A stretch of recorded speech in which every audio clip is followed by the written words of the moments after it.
start with all the good things that took place in this game. First of all, you won your third in a row. You're sitting in first place in the NFC West. All good. And then you look at Leonard Williams, a 92-yard interception return for a touchdown. All stays in the backfield. Again, 3 receivers near side. Adams is slotted on the right. Blitz is coming. Throw inside. It's picked off. Leo Williams coming near side. He's running like a racehorse. He's at midfield. Turns upfield, has blockers. Holy smokes, are you kidding? Leo Williams is going to take it in for a touchdown. Seahawks, are you kidding me? Love it. Turned my mic off on that one. Oh, man, I was excited. I couldn't believe it. I couldn't believe that was him. Like Rabel, he's running like a racehorse. He's built like a racehorse. But, yeah, I couldn't believe that was him. And all of a sudden, at first I was like, oh, dude, you got to pitch it. Pitch it to one of the guys. But then you saw that, and this happens a lot like on like block kick returns. There's not very many good athletes out there. Aaron Rodgers shut it down immediately. Yeah, I didn't see him in the frame. Yeah, and then, you have your 4 or 5 athletes are downfield, and all there were offensive linemen. And I thought Spoon did a great job of not blocking anyone. He just, made sure that he's going to get home. And, yeah, I mean, I could not believe the speed on him. It didn't take him long at all to run 92 yards. That is a big dude. And he got down there. It was beautiful, and it was crucial because – they're up 21-7 at that point. Yeah. That's fresh off the turnover, the fumble, the debacle of the special teams, which we'll get into. They're on the Seahawks 38-yard line. So they're already, maybe a play away from finding the end zone or at least getting into the red zone. I mean, it like they're going to go up 28-7. Yeah. This is going to be a blowout. I mean, the timing of that could not have been better. You so desperately needed that moment. That was so huge. And then I saw you filled in for Big Walt last night. I watched that, you and Sylvie. Yeah. And you guys talked to Leonard Williams, and he said something about, Spoon's blocked the week before on Kobe Bryant's return. Right. Saying, once I saw him, there was security there. I saw what he did on Kobe's return last week where he took out 2 guys. He was the bowling ball. They were the pins. And when he acknowledged, yep, I saw a Spoon, I knew basically I'm good. Well, and that's 2 of the most dynamic players in the NFL. Looking at Leonard Williams and what he's done, he had 2 sacks. He had 3.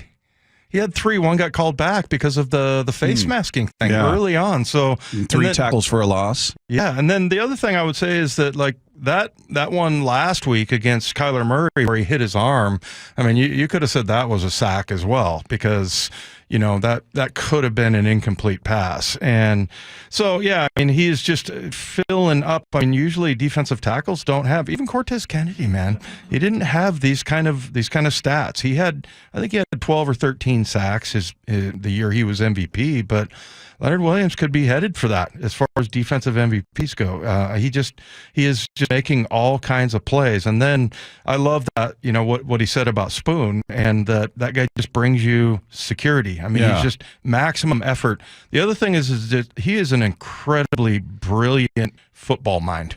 Spoon or Williams. Spoon is able to scan the field and know who's a danger, who isn't.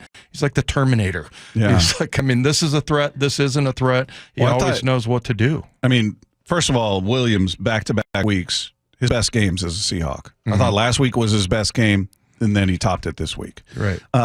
But I thought Witherspoon played a great game. He didn't have gaudy numbers. He had 4 tackles. He had one tackle for a loss, but he was just everywhere. He looks like he did last season, where we're just talking about that heat-seeking missile to the ball, wherever the action is, he's in the thick of it. Right. I thought he had a great game. He did, and he's always on point. I mean, I think that there was probably a lot of passes that weren't thrown to the guys he covered. If you want somebody covered, he's going to cover him. He's so unbelievably athletic, the way he moves his body around the field, and he's just always maximum effort. So, yeah, those 2 guys alone are worth the price of admission, man. Both of them playing really well, and I feel like they're going to kind of bring the rest of the team with them because, you see a guy like that, and we'll get to the bad later, but there's sometimes, you see a guy like that and he's, maximum effort. He's always going as hard as he can on every single play. And you look at yourself and go, am I doing that? Maybe not. Yeah, it was defensively just some great stuff to highlight here. Julian Love, great day for him. He played as physical as I feel like I've seen him play. I mean, He laid the big hit that forced the fumble. He had 6 tackles. You and I were looking at the replay on that. It was 3rd and 26 for the Jets, and they gave up a 24-yard play where Reek Woolen, for whatever reason, just kind of didn't close on the guy and pulled up at the end. And I think Rayshawn Jenkins came in and shoved him out of bounds. And you saw Julian barking at Woolen like, what the heck are you doing? Get over there. Yeah. Whatever he was saying. I loved the leadership. I love that he's kind of got up in his grill and let him hear it. Because watching that replay, you're like, I don't understand what he's doing there. Yeah, and I don't think that Woolen is lazy or anything like that. I just think it's a conscientious thing. And I saw the same thing, and I didn't know whether I should bring it up or not. Well, Sanchez jumped on it on the broadcast. Yeah, good. Well, because Julian's letting him hear about it, because Mike and I talked to Julian Love, I think last week or 2 weeks ago, and I was talking about what a nice guy is, and he's like, I'm not that nice.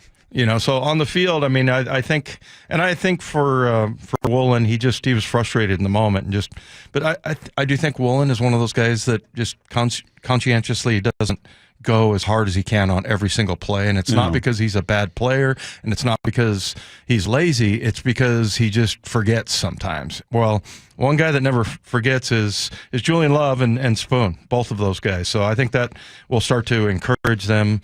And then I got to say also, a couple of those throws were Davante Adams catching a pass from Aaron Rodgers, and they were freaking perfect throws. Perfect. Yeah. So, and early on, credit to Woolen, he had the one early on that he knocked away. And actually, there was one catch that Job had on that Davante Adams had, and he had his hand on the ball. And he still made the catch, and it was a perfect throw from Aaron Rodgers. So, there was a few moments there where I'm like, okay, that's Aaron Rodgers and that's Davante Adams. Those guys have been, connecting for a long time, but it was getting a little bit frustrating. But, there was a lot to be frustrated about in that game early on. Yeah, certainly early, yeah. But just quickly back to Julian for a moment. We talked about him hitting Breece Hall, forcing that fumble. Here he is talking about that. I thought I had 2 for a second. I saw the stats from the first quarter. Yeah, that was a good play. Obviously, that's a really good running back. He's elusive. He's strong. And I was able to square him up, get, I think, my helmet on the ball, and jar it loose. Big play, and I'm happy I can make it. Yeah, I thought he had a great game, and the safeties in general. Mike McDonald kind of jumping on that, talking about how giving him praise for how well the safeties played. I mean, the defense as a whole. Excuse me. You look at it. They gave up 14 points in the first quarter, right? Yes. 7 of those. Okay, yeah, you gave them up, but you got put in a bad spot because your special teams turned the ball over, and the Jets start the drive at the 27-yard line. Right. All right, so you gave it up. I'll give them that. So you gave up 14.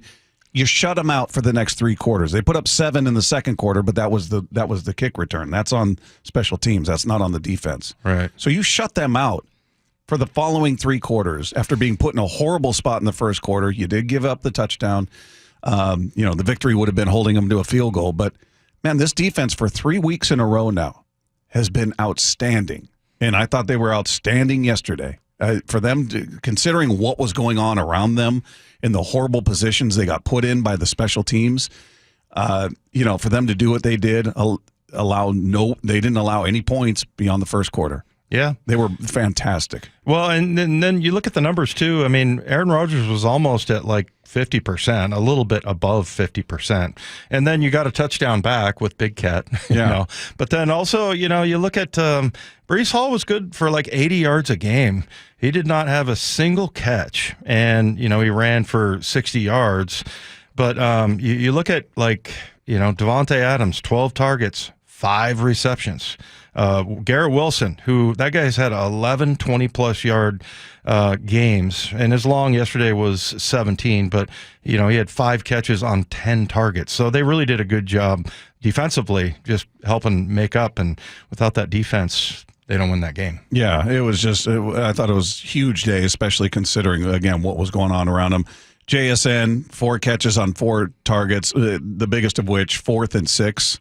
Yeah. And Geno makes a great play, scrambling to his right, and then he throws it to the other side of the field. There's JSN right there, 24-yard pickup. He was huge. And then DK, DK, you look at him at the end of the first half, he had 0 catches on just 2 targets. And then he ends the day, it's just 4 catches, 66 yards, which you look at and go, all right. But he drew 2 pass interference penalties in crucial situations. And I thought his presence, the catches he made, everything was very timely about what he did in that second half. And most importantly, he is just a problem for the defenders to where they have to get overly physical with him. And you saw it. It paid off for him. Yeah, that we talked about that yesterday. That has to be part of what his game is, And I don't know. I almost feel like that he should get yardage for that when he draws penalties, and and then he had on the same drive he had a long 30-yard catch, but he also had a 28-yard catch on that drive, and I just think that's. And I'm sure they use him that way. But, I mean, those pass interference penalties, I didn't look at the yardage, but probably pretty close to what he had as far as receiving.